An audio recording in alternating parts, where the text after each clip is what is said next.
அன்பின் பரலோக பிதாவே, இந்த அருமையான இந்த மாலை வேளையில ஆண்டவரே ஸ்தோத்திரம். நாளில் கூட இந்த சமூகத்தில் கூடி வந்திருக்கிற நாளைக்கு அறிவி ஆண்டவரே ஸ்தோத்திரம்.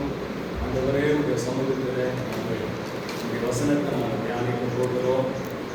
ஆவியானவர் சகல சட்டத்துக்குள்ள நீர் நடத்த முடியாது நாங்கள் சொல்லிக்கிறோம். நீர் போதிக்கிற ஆவியானவர் ஆண்டவரே ஸ்தோத்திரம். எனக்கும் நமக்கு இருக்கிற சகல பரிசுத்தவான்களுக்கு ஆசீர்வாதமாக மாற்றிட்டார்.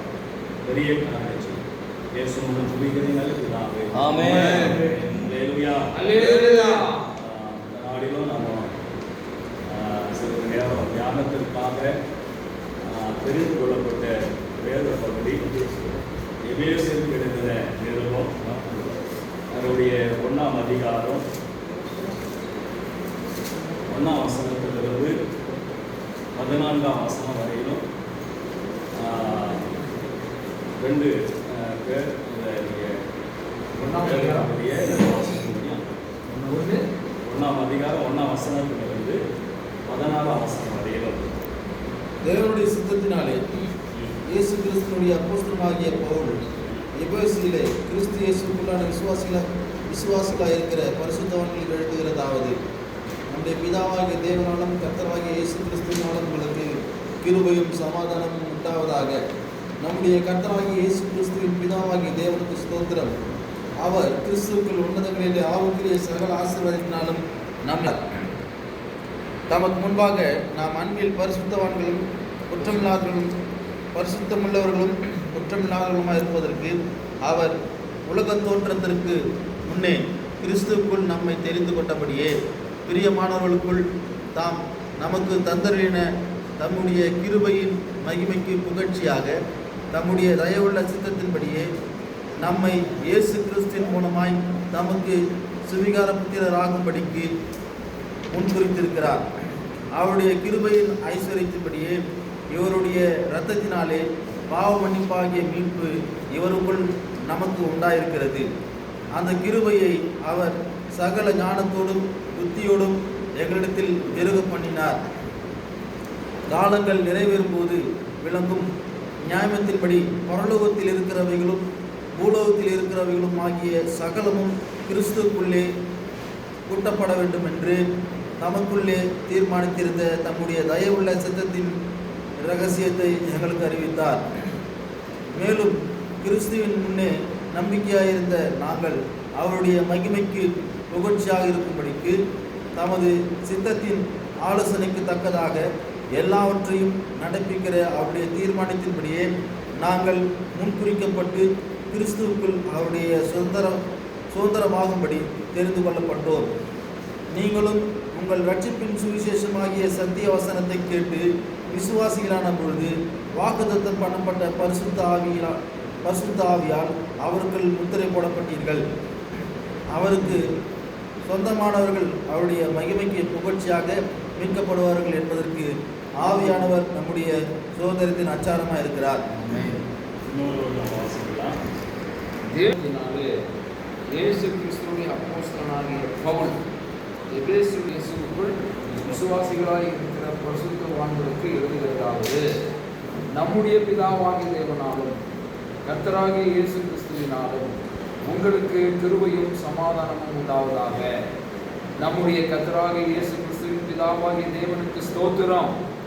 அவர் கிறிஸ்துவுக்குள் உன்னதங்களிலே ஆவிக்குரிய சகல ஆசீர்வாதத்தினால் நம்மை ஆசீர்வதித்திருக்கிறார். தமக்கு முன்பாக நாம் அன்பில் பரிசுத்தம் உள்ளவர்களும் குற்றம் இல்லாதவர்களுமாய் இருப்பதற்கு அவர் உலக தோற்றத்துக்கு முன்னே கிறிஸ்துவுக்குள் நம்மை தெரிந்து கொண்டபடியே பிரியமானவருக்குள் தாம் நமக்கு தந்தல்ல தம்முடைய கிருபையின் மகிமைக்கு புகழ்ச்சியாக தம்முடைய தயவுள்ள சித்தத்தின்படியே நம்மை இயேசு கிறிஸ்து மூலமாய் தமக்கு சுவிகார புத்திரராகும்படி முன்குறித்திருக்கிறார். அவருடைய கிருபையின் ஐஸ்வர்யத்தின்படியே இவருடைய இரத்தத்தினாலே பாவ மன்னிப்பாகிய மீட்பு இவருக்குள் நமக்கு உண்டாயிருக்கிறது. அந்த கிருபையை அவர் சகல ஞானத்தோடும் புத்தியோடும் எங்களிடத்தில் பெருக பண்ணினார். காலங்கள் நிறைவேறும் போது விளங்கும் நியமத்தின்படி பரலோகத்தில் இருக்கிறவைகளும் பூலோகத்தில் இருக்கிறவைகளும் ஆகிய சகலமும் கிறிஸ்துவுக்குள்ளே கூட்டப்பட வேண்டும் என்று தமக்குள்ளே தீர்மானித்திருந்த தம்முடைய தயவுள்ள சித்தத்தின் ரகசியத்தை எங்களுக்கு அறிவித்தார். மேலும் கிறிஸ்துவின் மேல் முன்னே நம்பிக்கையாய் இருந்த நாங்கள் அவருடைய மகிமைக்கு புகழ்ச்சியாய் இருக்கும்படிக்கு தமது சித்தத்தின் ஆலோசனைக்கு தக்கதாக எல்லாவற்றையும் நடப்பிக்கிற அவருடைய தீர்மானத்தின்படியே நாங்கள் முன்குறிக்கப்பட்டு கிறிஸ்துவுக்குள் அவருடைய சுதந்திரமாகும்படி தெரிந்து கொள்ளப்பட்டோம். நீங்களும் உங்கள் ரட்சிப்பின் சுவிசேஷமாகிய சத்திய வசனத்தை கேட்டு விசுவாசிகளான போது வாக்குதத்தம் பண்ணப்பட்ட பரிசுத்த ஆவியால் அவருக்குள் முத்திரை போடப்பட்டீர்கள். அவருக்கு சொந்தமானவர்கள் அவருடைய மகிமைக்கு புகழ்ச்சியாக மீட்கப்படுவார்கள் என்பதற்கு ஆவியானவர் தம்முடைய சுதந்திரத்தின் அச்சாரமாய் இருக்கிறார். கர்த்தருடைய நாமம் மகிமைப்படுவதாக. நம்ம வாசித்த இந்த வேத பகுதியின் ஊடாக நான் சில கேள்விகளை நான் கேட்கிறேன். இந்த நிருபம் யார் எழுதப்பட்டது? யாருக்கு எழுதினார்? எபேசு சபைக்கு. கிறிஸ்துவுக்குள் நம்மை உன்னதங்களிலே இருக்கிற என்ன விதமான ஆசீர்வாதத்தினால நம்ம ஆசீர்வதிக்கிறார்? ஆவிக்குரிய ஆசீர்வாதங்களினா சகலவித ஆவிக்குரிய ஆசீர்வாதங்களினா ஆண்டவர் நம்மை எதற்காக தெரிந்து கொண்டார்? அன்பை பரிசுத்தம் உள்ளவர்களாகும்படி, குற்றம் உள்ளவர்களாக அவர்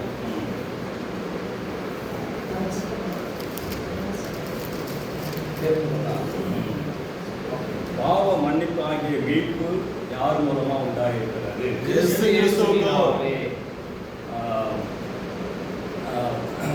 சுவிகார உத்திரராய் மாறுவதற்கு யார் மூலமாக நமக்கு தேவனுடைய பிள்ளைகளாய் நாம் மாறுகிறோம்?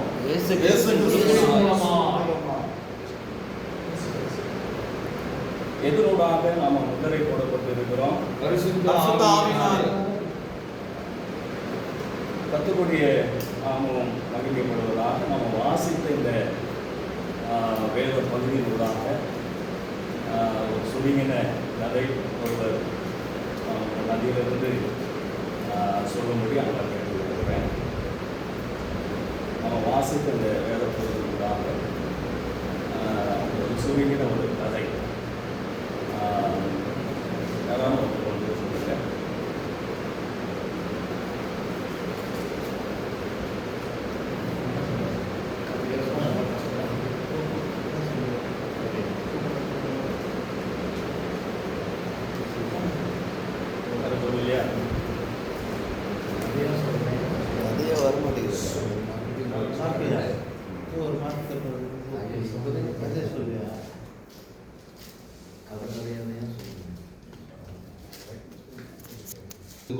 ஒரு சுருக்க ஒரு கதைன்னா, சகல விதமான ஆசீர்வாதங்களை தருகிற தேவன். சகல விதமான ஆசீர்வாதம் அப்படின்னும் போது ஆவிக்குரிய ஆசீர்வாதம் நமக்கு எவ்வளவு முக்கியத்துவம் வாய்ந்தது என்பதை குறித்து பவுல் எபேசு பட்டணத்துக்கு எழுதுகிறார். நிருபத்தில் சொல்றாரு, உலக பிரகாரமான ஆசீர்வாதங்களை எதிர்பார்க்கிற ஜனங்களுக்கு ஆவிக்குரிய ஆசீர்வாதங்கள் உன்னதங்களிலே உண்டாகி இயேசு கிறிஸ்துவின் மூலமாக நாம் பெற்றுக்கொள்கிற பாவ மன்னிப்பினால் கிடைக்கப்படுகிற ஆசீர்வாதம். இயேசு கிறிஸ்துவினுடைய இரத்தத்தினால் நமக்கு ஒரு மீட்பும் நமக்கு ஒரு பாவ மன்னிப்பும் கிடைக்கப்படுகிற ஆசீர்வாதத்தை விட அந்த மேன்மையான ஆசீர்வாதம் பெரிதாக இல்லை என்பதை பவுல் அந்த ஆசீர்வாதத்தினுடைய உள்ளடக்கத்தை எபேசு பட்டணத்துக்கு இந்த நிருபத்தை எழுதுகிற போது சொல்லித் தருகிறார். அதில் என்னைக்கு ஒரு வேளை நாம் இந்த ஆசீர்வாதத்தினுடைய நன்மைகளை பெற்றுக்கொள்வதற்கு நாம் தேட வேண்டும், அதை வாஞ்சிக்க வேண்டும் என்று சொல்வோமானால், இயேசு கிறிஸ்துவின் மூலமாக இயேசு கிறிஸ்துவின் ரத்தத்தினால் கிடைக்கப்படுகிற அந்த ரட்சிப்பு மீட்பு என்கிறதான ஆசீர்வாதத்தை நாம் பெற்றுக்கொள்வது உண்மையாகவே நமக்கு மிகுந்த பயனுள்ளதாக இருக்குது என்பதற்கு அடையாளமாக தான் எபேசு நிருபத்தினுடைய முதல் அதிகாரத்திலே பவுல் நமக்கு கற்றுக் கொடுக்கிறார். அதை நாம் பெற்றுக்கொள்வோம். அல்லேலூயா. அல்லேலூயா. ஒரு நல்ல சுருங்கின கதையை பாஸ்டர் சொன்னாங்க. ஒரு உற்சாகப்படுத்தும் கரங்களை தட்டி.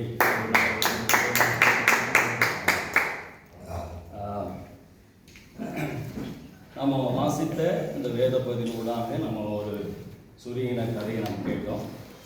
பட்டை முறையில் இதை நம்ம தியானிப்போம். தேவனை குறித்து இது இந்த வேத பகுதியில் சொல்லப்பட்டு இருக்கிற காரியங்கள் என்ன, ஆண்டவரை பற்றி சொல்லக்கூடிய காரியங்கள் என்ன சொல்றீங்களா? ஆவிக்குரிய சகல ஆசீர்வாதத்தினால் அவர்கள் ஆசீர்வதித்திருக்கிற தேவன். வேற இயேசுவினால் கிருபையின் சமாதானம் உண்டாகும். சரி, அவருடைய ரத்தத்தினாலே பாவம் மன்னிப்பு. கிறிஸ்துவுக்குள்ள நம்மளை தெரிந்து கொண்ட தேவன். கிறிஸ்துவுக்குள் நம்மை தெரிந்து கொண்டார். அவருடைய ரத்தத்தினால நமக்கு பாவம் மன்னிப்பு. அவருடைய ரத்தத்தினாலே நமக்கு பாவ மன்னிப்பு உண்டாயிருக்கிறது. சகல ஆசீர்வாதம் அவர் மூலமாக நமக்கு கிடைக்கிறது. சகல விதமான ஆசீர்வாதம், ஆவிக்குரிய ஆசீர்வாதம் அவர் மூலமா உண்டாயிருக்கிறது. கிருபையின் ஐஸ்வரியத்தை கொடுத்திருக்கிற தேவன். கிருபையின் ஐஸ்வரியத்தை அன்பில் பரிசுத்தமுள்ளவர்களாகவும் குற்றமில்லாதவர்களாகவும் இருக்குவதற்கு அவர் உன்னதமாக சுவிகார புத்திரனை முன்குறித்திருக்கிறவர். முன்குறித்திருக்கிறார். வேற என்ன? பரிசுத்த ஆவியினால் அவருக்குள் நாங்கள் முத்திரை போடணும். பரிசுத்த ஆவினாலே நம்ம முத்திரை போட்டு எல்லாவற்றையும் நடப்பிக்கிற தேவன். எல்லாவற்றையும் நடப்பிக்கிற தேவன். தயவுள்ள சித்தத்தின்படி ரகசியத்தை அறிவித்தவர். அவருடைய சித்தத்தின்படி தம்முடைய ரகசியத்தை அறிவித்தவர். கிறிஸ்துக்குள்ள சுதந்திரமாகும்படி தெரிந்து கொள்ளப்பட்டவர். ரத்தத்தினாலே பாவ மன்னிப்பின் மீட்பை நமக்கு சொல்லிட்டாங்க. சரி, மனிதனை குறித்து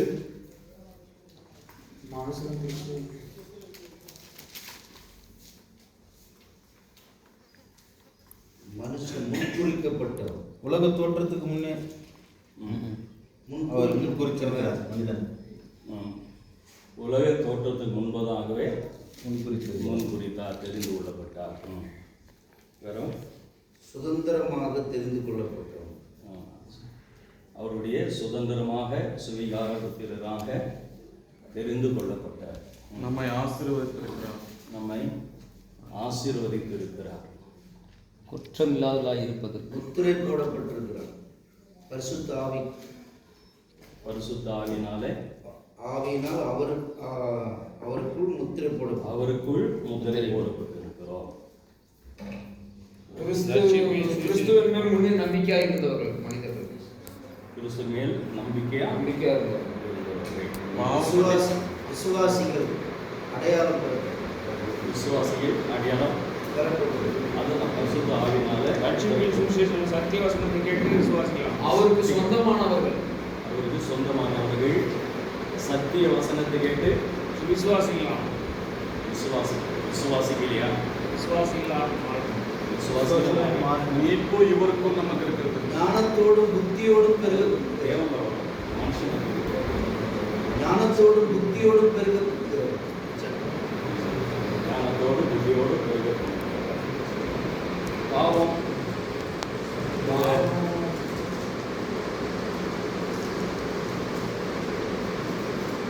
பாவம் இருக்கான்.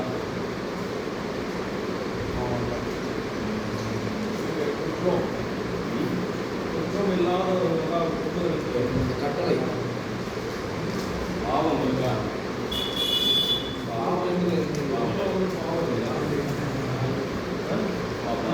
குற்றம் இல்லாதிருப்பதற்காக சரி, இதுல கட்டளை இருக்கு. குற்றம் இல்லாமல் இருக்க வேண்டும். கட்டளை குற்றமற்றவர்களாக இருக்க வேண்டும். பரிசுத்தவான்களாக இருக்க வேண்டும். கட்டளை குற்றம் இல்லாமல் இருக்க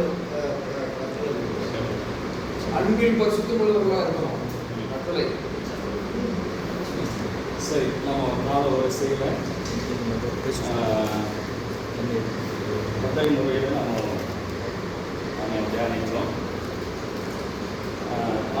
வரிசை முறையை நாம் ஆண்டவராகிய இயேசு கிறிஸ்து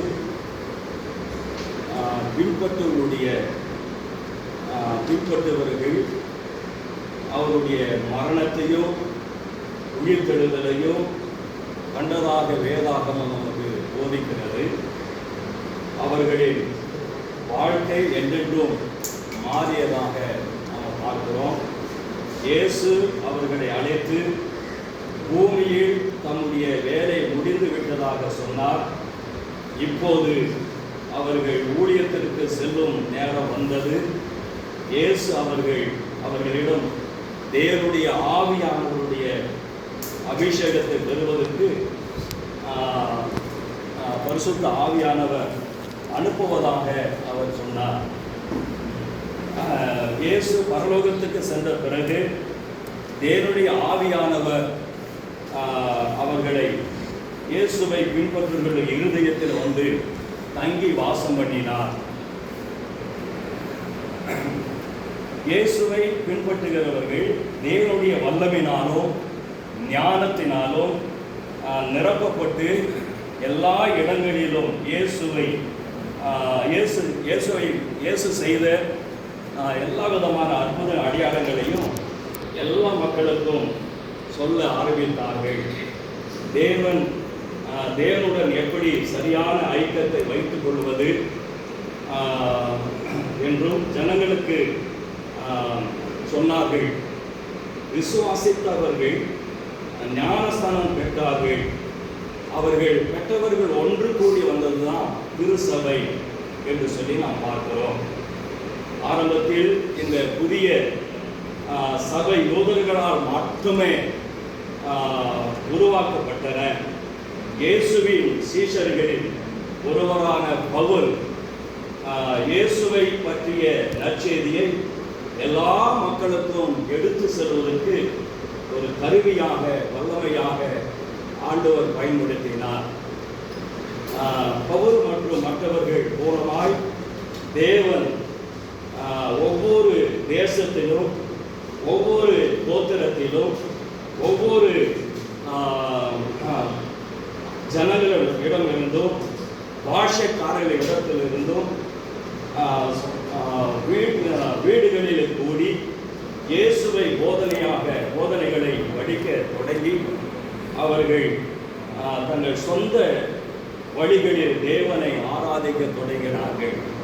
இந்த காலத்தில் தான் ஆண்டவராகிய இயேசு கிறிஸ்துவினாலே தெரிந்து கொள்ளப்பட்ட பவுல் இந்த இயேசுவை பின்பற்றுவருடைய காலத்தில் இந்த நிருபத்தை அவர் எழுதுகிறதை நாம் பார்க்கிறோம். இந்த எபேசு நிருபம் வெளிப்படுத்தின விசேஷத்தில் 7 சபைகளை குறித்து சொல்லும் பொழுது ஆவியானவர் முதல்ல எபேசு சபையை குறித்து சொல்லுகிறார். அது ஒரு முக்கிய பட்டணம், துறைமுகம் கொண்ட வியாபார ஸ்தலம் கொண்ட ஒரு பட்டணமாக இருந்தது. எல்லா விதமான பட்டணங்களுக்கும் கிராமங்களுக்கும் அது மையமாக இருந்தது. அதை சுற்றிலும் பலவிதமான சபைகள் அங்கே ஸ்தாபிக்கப்பட்டது. அந்த எபேசு சபைக்கு இது சுற்றிலும் இருந்த அந்த 7 சபைகளும் மற்ற சபைகளும் இடசபையாகவே அது காணப்பட்டதை நாம் பார்க்கிறோம். இதையெல்லாம் சொல்லுகிற காரணம் என்னன்னா, இந்த எபேசு நிருபம் ரொம்ப முக்கிய நிருபமாக காணப்படுகிறது. தலைமை சபை அப்போ இப்படிப்பட்டதான நிலையில் தான் இதை எழுதுகிறார். இந்த எபேசு நிருபத்தில் தம்முடைய திட்டத்தையும் சித்தத்தையும் முழுமையாக இந்த நிருபத்தில் தான் தேவனுடைய ஊழியத்தை குறித்து முழு வேதாகமத்தை குறித்து சுருக்கி இந்த எபேசு நிருபத்தில் தேவனுடைய திட்டத்தையும் தேவனுடைய தரிசனத்தையும் இதில் முழுமையாக வெளிப்படுத்தப்பட்டிருக்கிறது. அதனால இந்த வேத பகுதியின் வழியாக வாசித்த வேத பகுதியின் வழியாக முக்கிய மைய கருத்தை தேவனுடைய சமூகத்தில் தியானிக்கும் போது மைய கருத்தை உங்களுடைய மத்தியிலே நான் சொல்லுகிறேன். கிறிஸ்துவுக்குள் உன்னதங்களில் ஆவிக்குரிய சகல ஆசீர்வாதத்தினாலும் நம்மை ஆசீர்வதித்து இருக்கிறார் அப்படின்னு இந்த எபேசியர் 1ஆம் அதிகாரம் 3ஆம் வசனத்தில் நம்ம வாசிக்கிறோம். கிறிஸ்துவுக்குள் இந்த 14 வசனத்திலும் நம்ம வாசிக்கும் போது இயேசு கிறிஸ்துவை குறித்து அவருக்குள் பிரியமானவருக்குள் கிறிஸ்துவுக்குள் இயேசுவுக்குள் என்று சொல்லி இந்த வார்த்தைகள் தொடர்ந்து வருகிறதை நாம் பார்க்கிறோம். ஆக இயேசு கிறிஸ்து நம்மை ஆவிக்குரிய சகல விதமான ஆசீர்வாதத்தினால நம்மை ஆசீர்வதித்து இருக்கிறார் அப்படின்னு சொல்லப்படுது. ஆசீர்வதிப்பார் என்பதல்ல, ஏற்கனவே ஆசீர்வதித்து இருக்கிறார். அல்லேலூயா, அல்லேலூயா, அல்லேலூயா. அதனால்தான் ஆண்டவர் பவுல் எபேசு திருச்சபைக்கு எழுதும் பொழுது அவர் சொல்லுகிறார், எவ்விதமாக நம்மை ஆவிக்குரிய ஆசீர்வாதத்தில் ஆசீர்வதித்து இருக்கிறார் என்பதை அவர் தொடர்ந்து சில துணை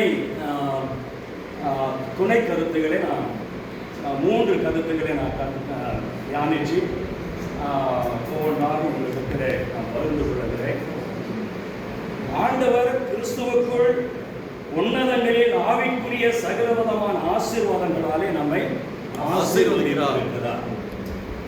சகலவிதமான ஆவிக்குரிய ஆசீர்வாதங்களாலே நம்மை ஆசீர்வதித்திருக்கிறார். நாம எல்லா இடங்களிலும் ஜெபம் பண்ணும்போது இந்த வசனத்தை சொல்லி ஜெபம் பண்ணுவோம். அதில் ஒன்று கூட்டிக்கிறோம். என்ன கூட்டிக்கிறோம்? ஆவிக்குரிய ஆசீர்வாதத்தினாலும் பரத்துக்குரிய ஆசீர்வாதத்தினாலும் பூமிக்குரிய ஆசீர்வாதத்தினாலும் சொல்லி நாம் ஜெபம் பண்ணுறோம். ஆனால் பவுல் இங்கே ஒரே ஒரு காரியத்தை தான் சொல்றார். ஆவிக்குரிய ஆசீர்வாதத்தினாலே நம்மை ஆசீர்வதித்து இருக்கிறார் என்பதை நாம் பார்க்கிறோம். அப்ப என்ன விதமான ஆவிக்குரிய ஆசீர்வாதத்தினால நம்மை ஆண்டவர் ஆசீர்வதித்து இருக்கிறார் என்பதை நம்ம தொடர்ந்து நம்ம வாசிக்கும் பொழுது அதனுடைய முதல் பாயிண்ட், தேவன் நம்மை கிறிஸ்துவுக்குள் தெரிந்து கொண்டது. உலகம் தோன்றுவதற்கு முன்பதாகவே ஆண்டவர் நம்மை தெரிந்து கொண்டார் என்பது ஆவிக்குரிய ஆசீர்வாதத்தை குறிக்கிறது. வசனம் 4ஆம் வசனம் வாசிங்க. தமக்கு முன்பதாக நாம் அன்பில் பரிசுத்தம் உள்ளவர்களும் குற்றம் இல்லாதவர்களுமாய் இருப்பதற்கு அவர் உலக தோற்றத்திற்கு முன்னே கிறிஸ்துவுக்குள் நம்மை தெரிந்து கொண்டபடியே ஆண்டவராகிய இயேசு கிறிஸ்து நம்முடைய தேவன் நம்மை உலகம் தோன்றுவதற்கு முன்பதாகவே நம்மை கிறிஸ்துவுக்குள் நம்மை தெரிந்து கொண்டார் என்பதை நாம் பார்க்கிறோம். நம்முடைய வாழ்விலே நாம் அவரை தெரிந்து கொள்வதற்கு உண்டான தகுதிகள் நம்மிடத்தில் இல்லை. ஆனால் நம்மை நம்ம உருவாகுவதற்கு முன்னே எரேமியா சொல்றார், தாயின் கருவில உருவாகும் முன்னே நீர் என்னை தெரிந்து கொண்டீர். எரேமியா 1ஆம் அதிகாரம் 5ஆம் வசனத்தில் நாம் வாசிக்கிறோம். உலக தோன்றுவதற்கு முன்பதாகவே தேவன் நம்மை